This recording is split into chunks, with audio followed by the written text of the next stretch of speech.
இயேசுவில் அன்புக்குரிய சகோதரர்களே, சகோதரிகளே, உங்கள் எல்லோருக்கும் என்னுடைய காலை வணக்கத்தை மிகுந்த மகிழ்ச்சியோடு தெரிவித்துக் கொடுக்குறேன். இன்னைக்கு காலையில் எல்லாரும் திருப்பலிக்கு போயிருப்பீங்க. உங்கள் நெத்தியில் இப்போ சாம்பல் இருக்கும். காலையில் சாப்பிடாமல் கூட இருப்பீங்க. எல்லாரும் அழகான விஷயங்கள், மாற்று கருத்தே இல்லை.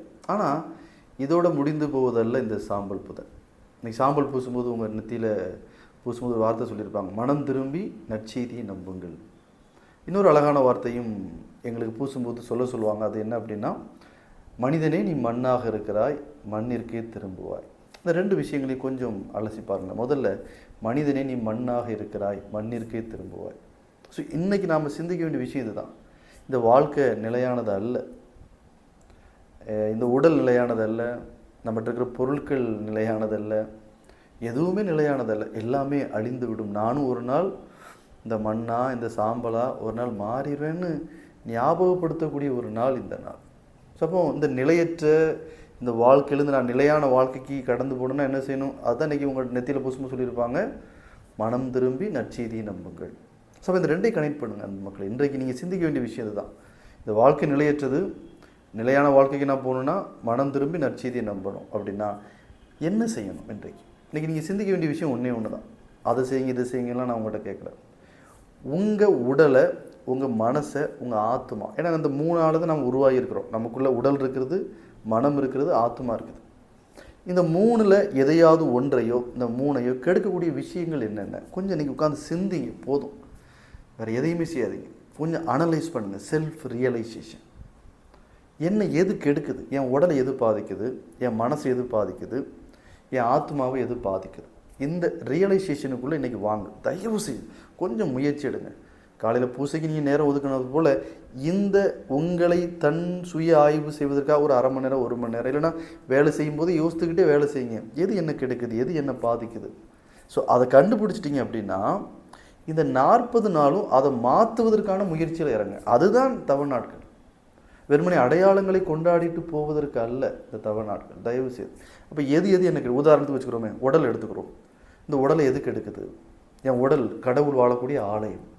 இந்த ஆலயத்தை எதெல்லாம் கெடுக்குது? நான் ஒழுங்காக உடற்பயிற்சி செய்யலைன்னா அது என் உடலுக்கு எடுக்குது. அப்படின்னா என்ன முடிவு எடுக்கலாம்? இந்த நாட்களில் நான் உடற்பயிற்சி செய்வேன். நான் நிறைய தண்ணி குடிக்காமல் இருக்கிறேன், அது என் உடம்புக்கு எடுக்குதுன்னு அப்படின்னா என்ன முயற்சி எடுக்கலாம்? இந்த நாட்களில் நான் தண்ணி ஒழுங்காக குடிப்பேன். இல்லைனா நான் பரோட்டா சாப்பிட்றேன், மைதா கலந்த பொருட்களை சாப்பிட்றேன், அது என் உடம்புக்கு எடுக்குதுன்னா என்ன முடிவு எடுக்கலாம்?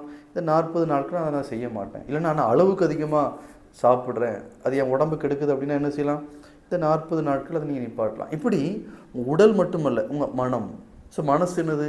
என் மனதுக்கு எடுக்கக்கூடிய விஷயம் வந்து 5 புலன்கள் வழியாக போகிற விஷயந்தான் என் மனசுக்கு எடுக்குது. அப்போ இந்த 5 புலன்களை பாதிக்கக்கூடிய விஷயங்கள் என்னென்ன பாருங்கள், ஆராயுங்க. தயவு செய்து ஆராய்ந்து எது என்னை பாதிக்குதோ அதை நான் நிப்பாட்டணும்.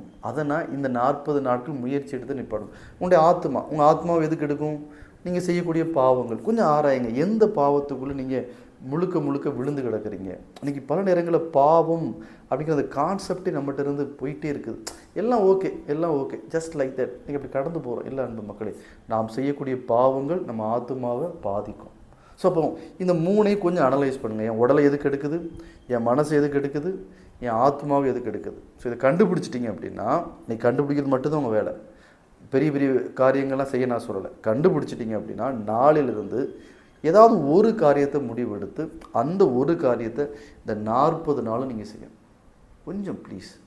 ஸோ அதுக்கு தான் தவ நாட்கள். சும்மா நெத்தியில் திருநீரை பூசிட்டு அதை ஒரு பாக்கெட்டில் வாங்கிட்டு போகிறதுக்கு அல்ல. இன்னைக்கு காலையில் நான் சாப்பிடாமல் இருந்துட்டேன், எல்லாம் நிறைவேற்றி நான் பூசை பார்த்துட்டேன், அதுக்காக அல்ல அன்பு மக்களே. வாழ்க்கையை மாற்றுவதற்கான ஒரு பயணம் இது பயணம். இன்னிலேருந்து நீங்கள் இந்த பயணத்தை ஆரம்பிக்கிறீங்க. எதையாவது ஒன்றை கண்டுபிடிச்சி அதை மாற்றி உங்கள் உடலையோ, உங்கள் ஆத்மாவையோ, உங்கள் மனசையோ இந்த 40 நாளும் சுத்தமாக வைக்க நீங்கள் முயற்சி எடுங்க. நானும் உங்களுக்கு நிச்சயமாக வருகின்ற நாட்களில் ஒரு சில செய்திகள் வழியாக அதை ஆழப்படுத்தவும் உங்களுக்கு உதவி செய்யவும் நான் தயாராக இருக்கிறேன். எனவே தொடர்ந்து சந்திப்போம். இந்த தவ நாட்களில் தவக்கால சிந்தனைகள் வழியாக நீங்கள் இன்றைக்கு செய்ய வேண்டிய விஷயம் உங்களை ஆராய்வது, சுய பரிசோதனை செய்து உங்களை பாதிக்கக்கூடிய விஷயங்கள் என்னென்னு கண்டுபிடிச்சி அதில் ஒன்றை சூஸ் பண்ணி இந்த 40 நாளும் அதனை செய்வதற்கான முடிவெடுப்பது. கேட்க செவியுள்ளோர் கேட்கட்டும். ஆமென்.